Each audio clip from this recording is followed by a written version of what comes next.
আফসোস এবং পরিতাপের বিষয়, বর্তমান সময়ে একটা দল বের হয়েছে, যেই দল সাহাবায়ে কেরামদেরকে মাইনাস করে ইসলাম মানতে চায়।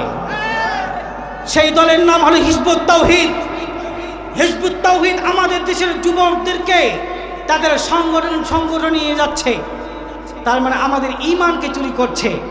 তাদের একটা আকীদা হলো, যদি কেউ তাওহীদকে মানে তাহলে আর কিছুই মানার দরকার নাই, সে যে ধর্মের হোক না কেন। কিন্তু হিজবুত তাওহীদরা বলে এতদিন পর্যন্ত যে ইসলাম চলে আসছে, এই ইসলাম নয়, আসল ইসলাম তারাই নিয়ে আসছে। বলেন নাউজুবিল্লাহ।